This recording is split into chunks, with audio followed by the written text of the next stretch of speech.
प्रेम कुमार।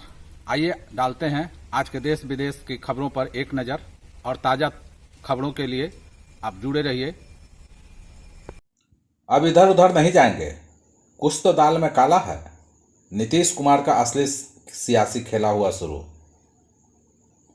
बिहार के मुख्यमंत्री नीतीश कुमार फिर से चर्चा में। इस बार वजह है उनका बार बार एनडीए के साथ बने रहने का दावा। दरअसल नीतीश कुमार की छवि एक ऐसे नेता की रही है जो अक्सर पाला बदलते रहते हैं। हालांकि वह अब अपनी इस छवि को बदलना चाहते हैं और खुद को एक भरोसेमंद नेता के रूप में स्थापित करना चाहते हैं, खासकर विधानसभा चुनाव से पहले। प्रधानमंत्री नरेंद्र मोदी का भी विश्वास जीतना नीतीश कुमार की प्राथमिकता है। उन्हें उम्मीद है कि प्रधानमंत्री का विश्वास जीतकर ही वह बिहार के विकास के लिए केंद्र से मदद हासिल कर पाएंगे। इसलिए वह लगातार यह दिखाने की कोशिश कर रहे हैं कि वह पूरी तरह से प्रधानमंत्री और एनडीए के साथ हैं। लेकिन विपक्षी दल लगातार नीतीश कुमार को लेकर भ्रम फैलाने की कोशिश कर रहे हैं। वे कह रहे हैं कि नीतीश जल्द ही फिर से पाला बदलेंगे। ऐसे में नीतीश अपने को बार बार ये बयानों से साबित करने की कोशिश कर रहे हैं कि वह पूरी तरह से एनडीए के साथ हैं और पाला नहीं बदलेंगे। पिछली बार जब नीतीश कुमार ने एनडीए का साथ छोड़ा था तो उनके अपने जदयू के कार्यकर्ता नाराज हुए थे। ऐसे में नीतीश अपने बयानों से कार्यकर्ताओं को यह संदेश देना चाहते हैं कि वह इस बार एनडीए के साथ डटे रहेंगे। बिहार में लाखों एकड़ जमीन का खाता खेसरा लॉक। नीतीश के जमीन सर्वे के बीच नया बवाल। बिहार में जमीन का मालिकाना हक तय करने के लिए चले रहे सर्वेक्षण के बीच मुख्यमंत्री नीतीश कुमार के सरकार ने लाखों एकड़ जमीन का खाता खेसरा लॉक कर दिया है, ताकि उसे कोई अब खरीद या बेच नहीं सके। बड़े पैमाने पर जमीन के मालिकाना हक का रिकॉर्ड लॉक करने का मुद्दा बड़ा बवाल बन सकता है। राज्य सरकार ने कहा कि सिर्फ उन जमीन का खाता खेसरा लॉक किया गया है जो पहले के रिकॉर्ड में सरकारी भूमि के तौर पर दर्ज थी, लेकिन बाद में धोखाधड़ी से उसे बेचा गया है या अवैध कब्जा किया गया है। राजस्व और भूमि सुधार विभाग के अपर मुख्य सचिव दीपक कुमार सिंह ने स्पष्ट किया है कि जमीन के दस्तावेजों को लॉक करने का सर्वेक्षण से कोई संबंध नहीं है। उन्होंने कहा कि जिला के स्तर पर लॉक करने का काम हो रहा है और जिला स्तरीय समिति आपत्तियों को देख रही है।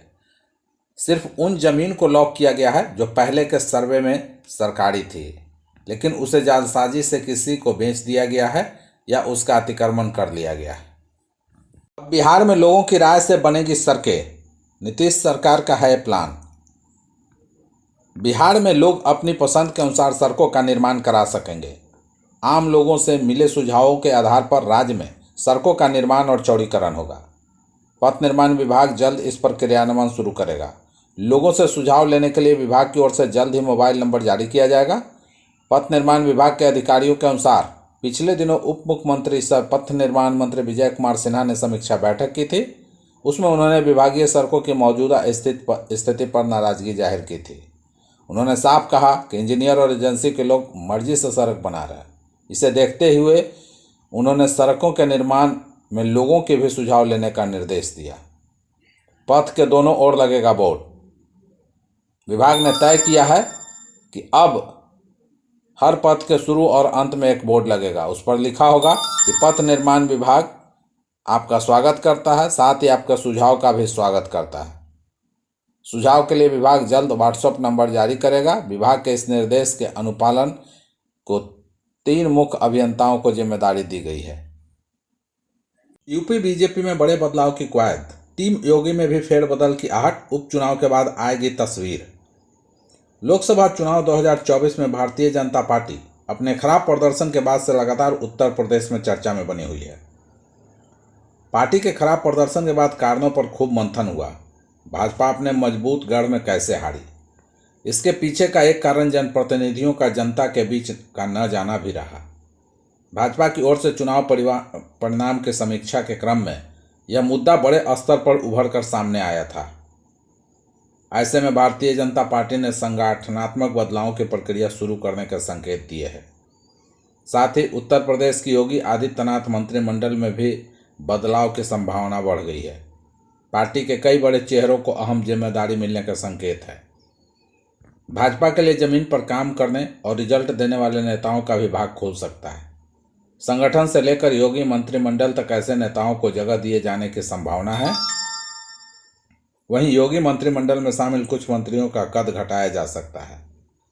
वहीं प्रदेश अध्यक्ष भूपेंद्र सिंह चौधरी की एक बार फिर योगी मंत्रिमंडल में वापसी हो सकती है। सीपीएम के अंचल सम्मेलन में पार्टी के संघर्षों के विस्तार से हुई चर्चा। अररिया में सीपीएम का दूसरा अंचल सम्मेलन हुआ। इस सम्मेलन में शोक प्रस्ताव, कार्य प्रतिवेदन और पार्टी के इतिहास पर चर्चा की गई। सम्मेलन का उद्घाटन पार्टी के बिहार राज्य सचिव मंडल के सदस्य कॉमरेड रामपड़ी देवी ने की। उन्होंने पार्टी के इतिहास और पार्टी द्वारा देश में किए गए जनहित में कार्य व पार्टी के जन संघर्षों के इतिहास को विस्तार से बताया। सम्मेलन में विगत 3 वर्षों में अंचल कमेटी अररिया पार्टी के द्वारा किए गए जन संघर्ष व अन्य कार्यों का कार्य प्रतिवेदन प्रस्तुत किया गया। कार्य प्रतिवेदन पर सकारात्मक बहस हुई। इसमें पार्टी के साथियों ने भाग लिया और सर्वसम्मति से कार्य प्रतिवेदन पास कर दिया गया। पशुपति पारस गुट का बड़ा ऐलान, एनडीए में खलबली मचना तय। बिहार में पशुपति कुमार पारस की पार्टी ने सियासी भूचाल लाने वाला बयान दे दिया है। पार्टी ने बड़ा ऐलान करते हुए कहा है कि 2025 के बिहार विधानसभा चुनाव में पशुपति कुमार पारस गुट अकेले चुनाव लड़ेगा। पार्टी के इस ऐलान से एनडीए में खलबली मचना तय है। सीएम नीतीश कुमार और भतीजे चिराग पासवान की भी टेंशन बढ़ सकती है। दरअसल 19 नवंबर को आरएलजेपी की कार्यकारिणी की बैठक होगी। उससे पहले पशुपति पारस गुट ने यह ऐलान किया है। पार्टी के प्रवक्ता चंदन सिंह ने कहा है कि कार्यकारिणी बैठक में हम लोग अपनी बात रखेंगे। राष्ट्रीय लोक जनशक्ति पार्टी एनडीए का हिस्सा नहीं है। राज्य कार्यकारिणी की बैठक से पहले उन्होंने बड़ी बात कहते हुए यह बयान दिया है कि एनडीए में पार्टी को मान सम्मान नहीं मिल रहा है। पटना जिला के मनेर प्रखंड में पैक्स नामांकन को लेकर अंतिम दिन प्रत्याशियों की भी भीड़ उमड़ी रही। अंतिम दिन काफ़ी गहमागहमी रही।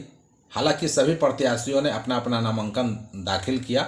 नामांकन दाखिल करने के बाद सभी प्रत्याशियों ने अपने अपने जीत के दावे प्रस्तुत किए और सब अपनी अपनी दूसरे प्रत्याशियों पर आरोप लगाते हुए जीत का दावा पेश किया है।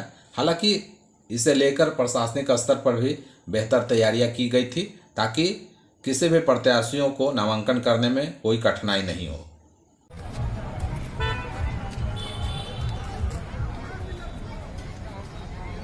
नारा लगा दीजिए।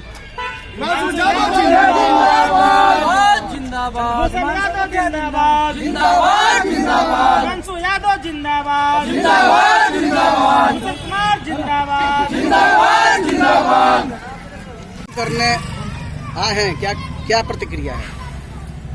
जनता का प्रतिक्रिया सही है, सही निर्णय लेगा, चुनाव करेगा। आपने किया है, क्या कहेंगे?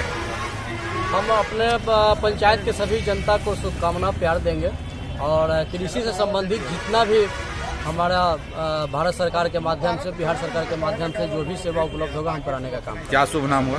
चंद्रभूषण कुमार। किस पंचायत से? खासपुर पंचायत।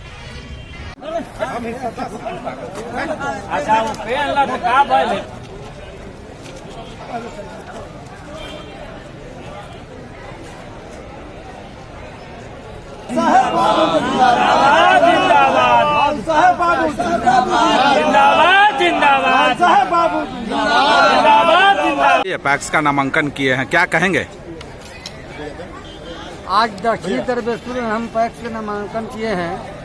वहाँ दक्षिणी दरबेसपुर में बदलाव के हवा चल रहा है, क्योंकि 10 साल से जो दक्षिणी दरबेसपुर के पैक्स अध्यक्ष है, आज तक 10 साल में सारा नाम काटने का और बाहरी नाम जोड़ने का काम किया है। इसलिए सारे दक्षिणी दरबेसपुर के जनता बदलाव के आज स्थिति में है। सारे लोग चाह रहे हैं कि यहाँ अब की लाल साहब का हम मजबूत करें।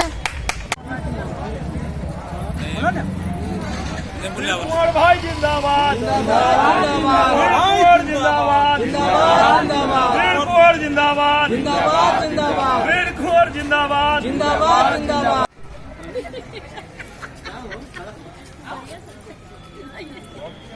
मुकेश भैया जिंदाबाद जिंदाबाद जिंदाबाद। आप आपका नेता कैसा हो, आपका नेता कैसा हो, कैस भैया, कैस भैया। आपने पैक्स का नामांकन किया है, क्या कहेंगे? पैक्स का नामांकन हम किए हैं जनता के सेवा के, और हम जो है 2009 से मतदाता के लिए जो किया है उसका विश्वास हमें मतदाता हमेशा देते आई है और आगे भी देते रहे। क्या नाम हुआ? मुकेश कुमार, सराय पैक्स।